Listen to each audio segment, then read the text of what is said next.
जो आप लड़िएगा इसमें आपका क्या उद्देश्य है? अगर इलेक्शन आप जीतिएगा तो जनता के लिए क्या कीजिएगा? जनता के लिए जैसे कि पूर्व में हुआ है जी। भ्रष्टाचार ही भ्रष्टाचार है हमारे वार्ड नंबर 3 में। अच्छा सबसे पहले तो उसको दूर करना है। अच्छा, जो भी आने का कोशिश करेंगे। अगर झंझारपुर नगर पंचायत नगर परिषद की जनता अगर हमें आशीर्वाद देती है जी। तो मेरा सबसे पहला जो वर्क होगा जी वो ये कि जिस आदमी को जरूरत है, सही में जो आदमी उसके लायक है, जी। चाहे कोई भी योजना हो, चाहे वो राशन कार्ड का योजना हो या आवास का योजना हो, जी। जो भी योजना हो, जी। सही में वो यदि आदमी उस लायक है कि उसको दिया जाए, उसको होना जी। चाहिए, तो मेरा प्राथमिकता होगा कि सबसे पहले उसको देना आवश्यक है। जी। इसके लिए मैंने अपने भविष्य के लिए मैंने सोचा है कि मुझे अगर आशीर्वाद मिलता है तो मैं सबसे पहले मोहल्ले का एक बैठक करूंगा। कोई भी योजना आने के बाद एक बैठक करने के बाद उस मोहल्ले के आदमी से ही मैं निर्णय लूंगा कि किस आदमी को इस चीज की आवश्यकता अधिक है। आप लोग निर्णय लीजिए और हमको जो कहिएगा जिस आदमी को उस हम प्रेषित करेंगे आगे, हम प्रेषित करेंगे आगे। HBHW news Bharat digital media में एक नई सोच, एक नए युग की क्रांतिकारी शुरुआत। हर हिंदुस्तानी का अपना चैनल, आपका अपना चैनल, हमारा प्रयास कि हर भारतवासी के दिल में भारत भावना की सकारात्मक ऊर्जा का हो निवास। हम समझते हैं आपके दिल के हर जज्बात को, हर दर्द को, स्वयं और अपने परिवार को सशक्त बनाने और हमसे जुड़ने के लिए इस चैनल को करें लाइक, शेयर एंड सब्सक्राइब।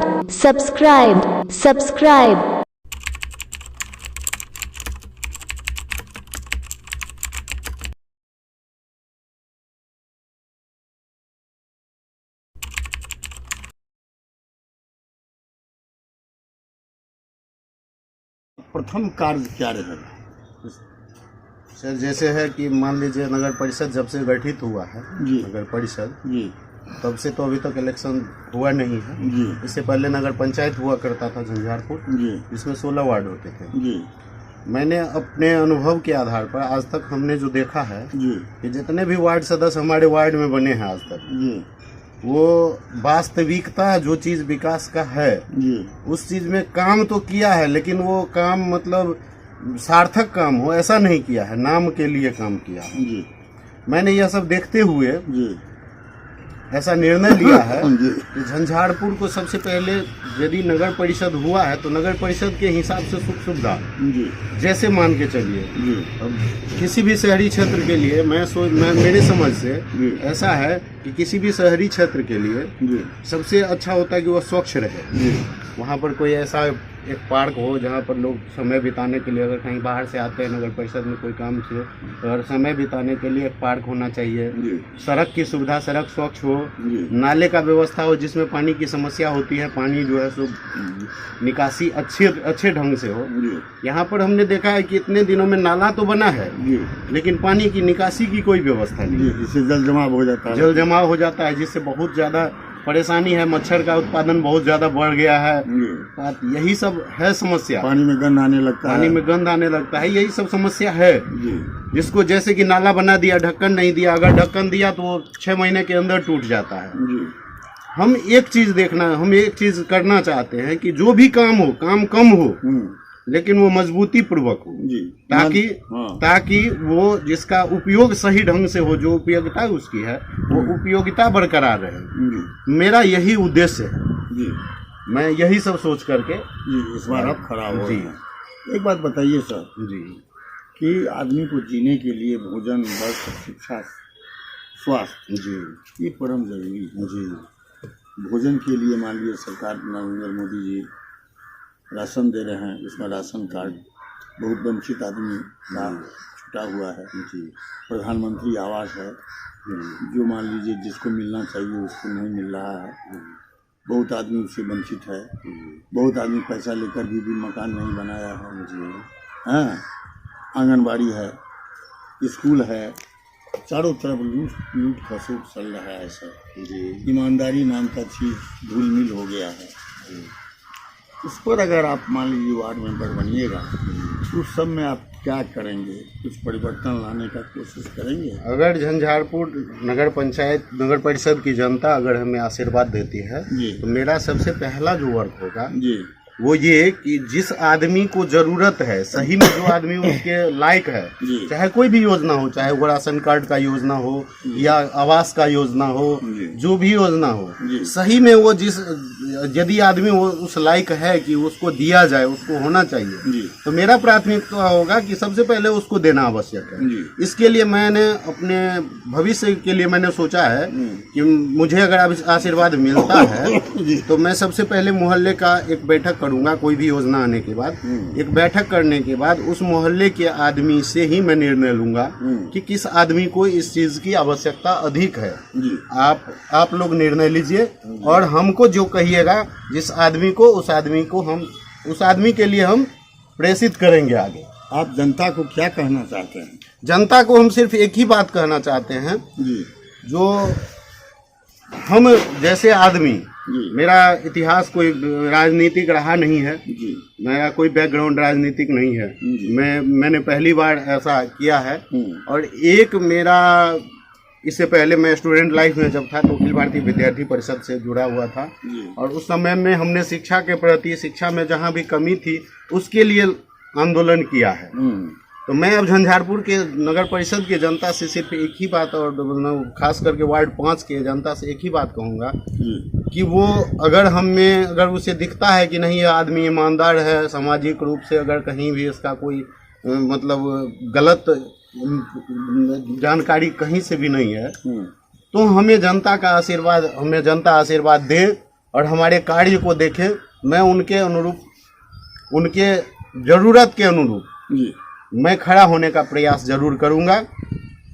ठीक है सर। सर फिर एक बार अपना नाम लें। क्या आपका नाम क्या हुआ? मदन कुमार भगत जी। ये वार्ड 5 वार्ड 5 नगर परिषद झंझारपुर जी, कचहरी टोला जी। सभी नगर परिषद वासियों को जी। मेरा प्रणाम, नमस्कार। जी।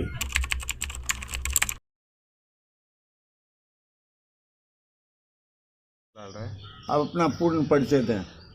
मेरा नाम रासलाल राय, पिताजी का नाम स्वर्गीय जयकृष्ण राय, जोर से बोलिए थोड़ा। हाँ। गांव झंझारपुर नगर पंचायत। वार्ड नंबर कितना है ये? Ward number 3। ये मधुबनी जिला में पड़ता है, मधुबनी जिला। झंझारपुर है ये। जी। चारों तरफ हल्ला है कि आप इलेक्शन वार्ड मेंबर से खड़ा होने वाले हैं। जी। कारण मार्केट में पूरा हल्ला है यहाँ झंझारपुर में कि आप वार्ड मेंबर से इलेक्शन लड़ेंगे। इस पर आपका क्या कहना है? इलेक्शन जो आप लड़िएगा, इसमें आपका क्या उद्देश्य है? अगर इलेक्शन आप जीतिएगा तो जनता के लिए क्या कीजिएगा आप?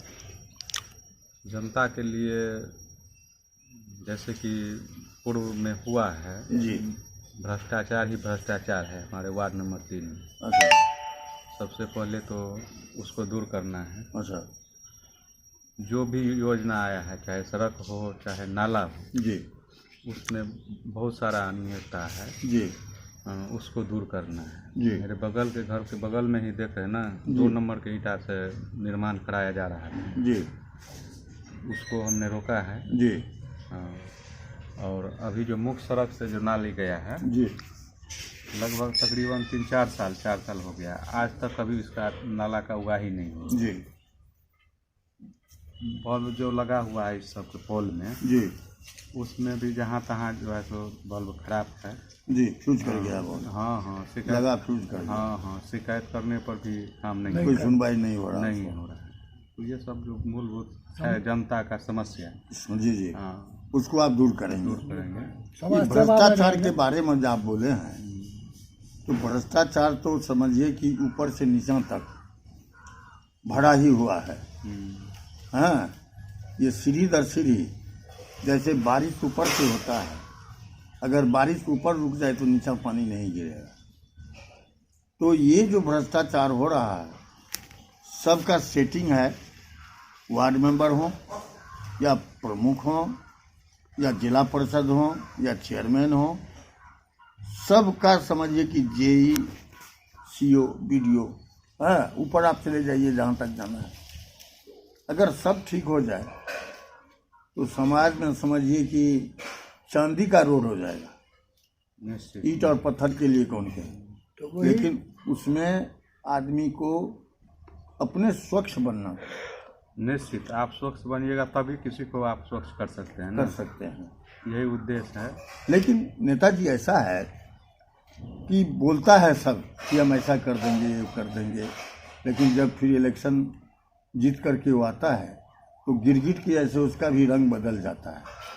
वो तो कहना है हाँ। लोगों का कहना है, होता भी आया है इसलिए लोग कहता है जी। कि आप भी बदल नहीं तो जाइएगा। जी जी जी।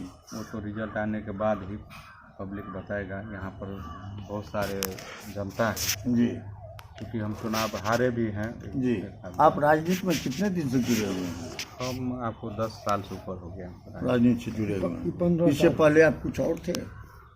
मेरा बिजनेस है, अपना व्यापार करते हैं, उसके अलावा समाज सेवा भी है। जी जी जी। तो अब इस बार 100% कंफर्म है कि आप इलेक्शन लड़ेंगे? जी हाँ जी। और उम्मीद किया जा सकता है, हो सकता है कि आप जरूर जीतिएगा और जीतने के बाद जो काम है सुचारू रूप से ईमानदारी पूर्वक आप चलाएंगे। जी हाँ, फिर पुनः अपना नाम लें। क्या नाम है आपका? मेरा नाम रासलाल राय है। रासलाल राय जी। आपका वार्ड नंबर 3 है। 3 है। यहाँ से आप वार्ड मेंबर के लिए इलेक्शन लड़ेंगे। जी। हाँ, धन्यवाद। जनप्रतिनिधियों से जनता केवल और केवल यही चाहती है कि उनकी समस्याओं को सुनकर शीघ्र से शीघ्र दूर किया जाए और सभी सरकारी योजनाओं का लाभ जमीनी स्तर पर उन तक पहुंचे, ताकि संविधान में जो जीने के अधिकार की चर्चा है वे यह नीचे के स्तर तक भारत के आम नागरिक को प्राप्त हो। जो भी जनप्रतिनिधि इस पर खरा उतरेगा, जनता उन्हें ही बार बार भारी मतों से विजय दिलाएगी।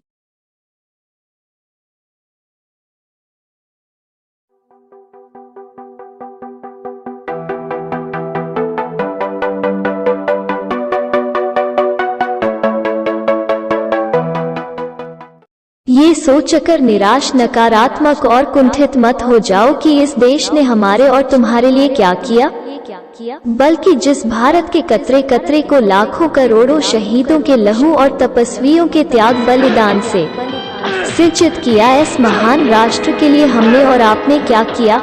हमारी आपकी लड़ाई और नाराजगी इस देश से तो हो ही नहीं सकती, बल्कि ये देश की व्यवस्था में बैठे तीनों स्तंभों के उन निकम्मे, सुखभोगी और तुच्छ स्वार्थी लोगों से है, जो अपना पूरा जीवन श्रेष्ठता के भ्रम में ही गुजार कर नष्ट कर रहे हैं, नष्ट कर रहे हैं, नष्ट कर रहे हैं। शान तेरी कभी कम न हो